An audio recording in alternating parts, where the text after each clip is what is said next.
हुओयान को blood draw नहीं करवाना था तो वो यानलान को रेस्ट रूम का बहाना मारकर वहां से भाग जाता है। यहाँ पर डॉक्टर शुआन लाउजी को पटाने में लगी थी, पर लाउजी है कि उसे कोई भाव ही नहीं दे रहा था। तो ये देखकर डॉक्टर शुआन अपना ब्रह्मास्त्र यूज करती है। वो उसे कहती है कि अगर यानलान तुम्हारे साथ जाने से मना कर देती है तो तुम्हें आज रात मेरे साथ मूवी देखने के लिए आना पड़ेगा। लाउजी कहता है कि ठीक है। फिर वो मैसेज करके यानलान से पूछता है कि आज रात तुम क्या फ्री हो तो हम लोग साथ में डिनर करने के लिए जा सकते हैं। वो उसे सीधे मुंह मना कर देती है। ये देखकर डॉक्टर शुआन लाउजी से कहती है कि अब तो तुम्हें मेरे साथ मूवी देखने आना ही पड़ेगा। यानलान रेस्ट रूम के बाहर हुओयान का इंतजार कर रही थी। आधा घंटा बीत जाता है पर हुओयान जब बाहर नहीं आता तो यानलान अपने किसी कलीग जिसका नाम युवान है उसकी मदद लेती है। युवान जब अंदर जाता है तो लियांग टॉयलेट के अंदर ड्रामा देख रहा था एंड इमोशनल हो रहा था। तो युवान उसके साथ बातें करने लगता है। मौके का फायदा उठाकर हुओयान वहां से कल्टी मारने की सोचता है, पर बाहर आने के बाद यानलान उसे पकड़ लेती है। वो फिर से उसे यही कहती है कि चलो मैं तुम्हारा ब्लड टेस्ट करवाती हूँ। वो मना करता है कि मैं बाद में करवा लूँगा। तो वो उसे कहती है कि क्या तुम्हें खून से डर लगता है। वो कहता है कि भला मुझे खून से क्यों डर लगेगा। पर जब हुओयान निडल्स को देखता है तो वो डर के मारे यानलान के पैर पकड़ लेता है। वो कहती है कि अच्छा तो तुम्हें निडल से डर लग रहा है। ये सीन यहीं पर ही कट होता है। अगले सीन में हुओयान यानलान को घर छोड़ने के लिए आया था तो दूर से उसके पेरेंट्स हुओयान को देख लेते हैं। जब यानलान घर के अंदर आती है तो उसकी माँ कहती है कि वो लड़का कौन था, काफ़ी ज़्यादा हैंडसम था। अगर तुम्हें लाउजी पसंद नहीं है तो तुम उसके साथ शादी कर सकती हो। वो कहती है कि माँ अब तो फिर से शुरू हो गई। इतना कहती ही वो अपने बेडरूम में चली जाती है एंड वहाँ से हुओयान को जाते हुए देखने लगती है। दूसरी तरफ डॉक्टर शुआन लाउजी को लेकर मूवी देखने के लिए गई थी। यहाँ पर डॉक्टर शुआन उसे कहती है कि वो जो सेकंड फीमेल लीड है वो मुझे काफ़ी ज़्यादा पसंद आई। तो लाउजी कहता है कि नहीं नहीं, मेल लीड काफ़ी ज़्यादा क्यूट एंड लवली है। लाउजी तो सेकंड मेल लीड है तो उसे पक्का मेन हीरोइन ही पसंद आएगी। आगे डॉक्टर शुआन पॉपकॉर्न्स लेने के बहाने लाउजी का हाथ जानबूझकर टच कर लेती है।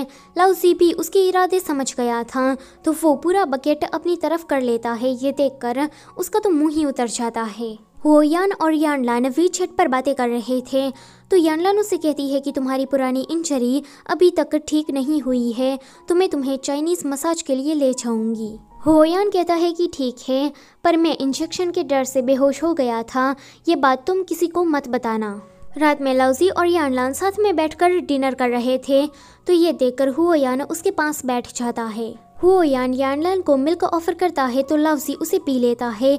जब लाउजी यानलान को मिल्क ऑफर करता है तो हुओयान उसे पी लेता है। उसके बाद तो मिल्क पीने का कंपटीशन इन दोनों के बीच में स्टार्ट हो जाता है। लास्ट में एक बोतल बची थी तो वो इस एक बोतल के लिए लड़ने लगते हैं। यानलान कहती है कि पता नहीं इन दोनों को क्या हुआ है। वो उस आखिरी बोतल को लेकर वहाँ से चली जाती है। यानलान के जाने के बाद ये दोनों ही अपनी बेल्ट को उतार देते हैं क्योंकि वो लोग कब से अपने फूले हुए पेट को कंट्रोल करके रखे थे।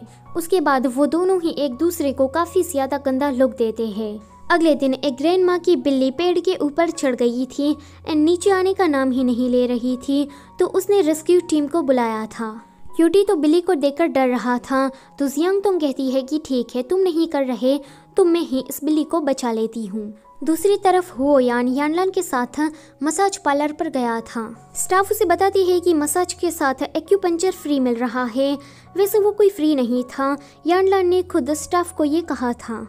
पर यानलान हुओयान के सामने कहती है कि अगर ये हमें फ्री में मिल रहा है तो हमें ये ज़रूर ट्राई करना चाहिए। अब वहाँ पर इतने सारे लोग थे, हुओयान नहीं चाहता था कि इतने सारे लोगों के सामने उसकी इज्जत का कबाड़ा हो जाए, इसलिए वो मान जाता है। पर जब उसे एक सुई चुभाई जाती है तो वो चिल्ला पड़ता है। फिर अगले सीन में यानलान उसे कहती है कि मैं इस मसाज सेंटर में काफ़ी बार आई हूँ एंड यहाँ पर मेरा बॉयफ्रेंड रहता है। वो कहता है कि कैसा बॉयफ्रेंड। यानलान कहती है कि तुम मेरे साथ ऊपर चलो, तुम्हें पता लग जाएगा। हुओयान देखता है कि यहाँ पर काफ़ी ज़्यादा डॉगीज़ है। हुओयान उसे पूछता है कि इसमें से तुम्हारा बॉयफ्रेंड कौन सा है तो वो कहती है कि ये है, इसका नाम स्टार है। हुओयान कहता है कि ये काफ़ी ज़्यादा अच्छा है, वैसे तुमने इसका नाम स्टार क्यों रखा। तो वो कहती है कि मुझे तारे देखना पसंद है इसलिए मैंने इसका नाम स्टार रखा। दूसरी तरफ जियांग तोंग ने उस बिल्ली को बचा लिया था। एंड क्यूटी से वो कहती है कि तुम क्या बिल्ली से डरते हो, तो क्यूटी इस बात को मानने से मना कर देता है। वो कहता है कि बिल्लियों की तो 9 जिंदगियां होती है, पर मेरी एक है, अगर चली गई तो मेरे जाने के बाद उसका क्या होगा। रात में हो यान यानलान को एक जगह दिखाने के लिए लाता है। उसने उसकी आंखों को बंद किया था। जब यानलान अपनी आंखों को खोलती है तो वो डर जाती है। हो यान उसे कहता है कि इस जगह से तारे काफ़ी ज़्यादा साफ नजर आते हैं। अब यानलान तारों को देखकर खुश हो जाती है और उसका जो डर था वो भी चला गया था। यहाँ पर हमें इन दोनों का एक लॉन्ग और पैशनेट किसिंग सीन भी देखने को मिलता है। फिर हो यान ने नूडल्स बनाए थे। वो जिस तरह से खा रहा था उसे देखकर यानलान उसे कहती है कि तुम बिना चबाए हुए बस निकल ही रहे हो और तुम चॉपस्टिक का यूज़ क्यों नहीं करते। हो यान उसे कहता है कि ट्रेनिंग के दिन पर हमारे पास इतना टाइम नहीं होता कि मैं ठीक तरह से खाना खा पाऊँ, इसलिए मैं हमेशा ही जल्दी जल्दी खाना खाकर ट्रेनिंग के लिए निकल जाता था। और जब मैं ट्रेनिंग से वापस आता था तो थकावट के कारण मेरे हाथ चॉपस्टिक पकड़ नहीं पाते थे, इसलिए मैं हमेशा फोक का यूज़ करता था। तभी से ही मुझे ऐसी आदत पड़ गई है। फिर वो दोनों रात में ही किसी पाई नाम की लड़की से मिलने के लिए जाते हैं। पाई नाम की लड़की क्यूटी के लिए काफ़ी ज़्यादा इम्पोर्टेंट है। हो यान जियांग तोंग को पाई और क्यूटी की कहानी बताते हुए कहता है कि एक दिन जब आग लगी थी तो उसके पेरेंट्स इस आग में मारे गए, पर दाइन ने उस पाई नाम की लड़की को बचा लिया था। पाई अनाथ हो गई थी, तब से ही क्यूटी उसका ध्यान रखता आ रहा है।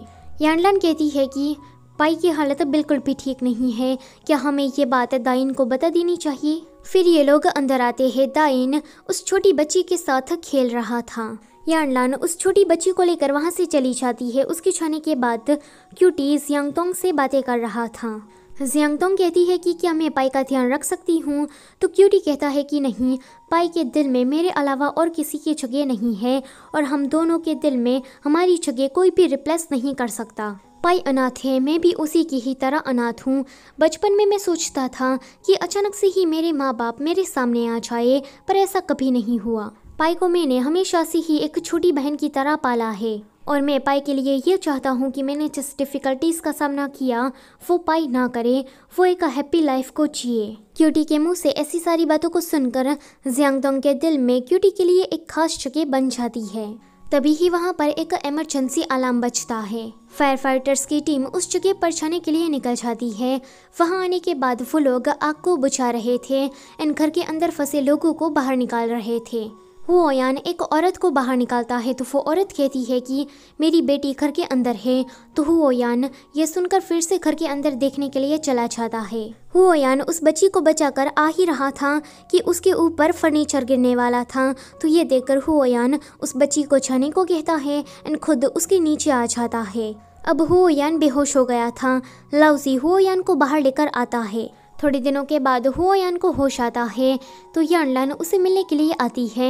हो यान का मूड बिल्कुल भी ठीक नहीं था तो यानलान उसका मूड ठीक करने की ट्राई करती है। हो यान उसे कहता है कि यानलान अब हमें यहीं पर ही सब कुछ खत्म कर देना चाहिए। मैं एक फायर फाइटर हूँ और मुझे पता नहीं है कि कब लोगों को बचाते हुए मेरी खुद की जिंदगी चली जाएगी, तो मैं नहीं चाहता कि मेरे जाने के बाद तुम सफ़र करती रह जाओ। यानलान कहती है कि हो यान रिश्ता हमेशा 2 लोगों का होता है, तो तुम अकेले फैसला नहीं कर सकते।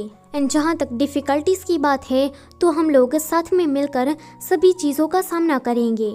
हो यान कहता है कि मेरी माँ भी यही कहती थी, पर मेरे डैड उसे छोड़कर चले गए। उसके जाने के बाद मेरी माँ ने काफ़ी ज़्यादा सफ़र किया है, तो मैं नहीं चाहता कि तुम भी उसी की ही तरह बनो। इतना कहते ही वो चला जाता है। अगले दिन यानलान को काफ़ी ज़्यादा उस पर गुस्सा आ रहा था। यहाँ पर हो यान उसने कह तो दिया था कि वो ब्रेकअप चाहता है, पर उसे हर बार हर जगह पर यानलान की याद आ रही थी। सो गाइस आज के लिए बस इतना ही। वीडियो अगर अच्छी लगी है तो उसे लाइक कर दो और चैनल पर नए हो तो उसे सब्सक्राइब करते जाओ। Thank you for watching.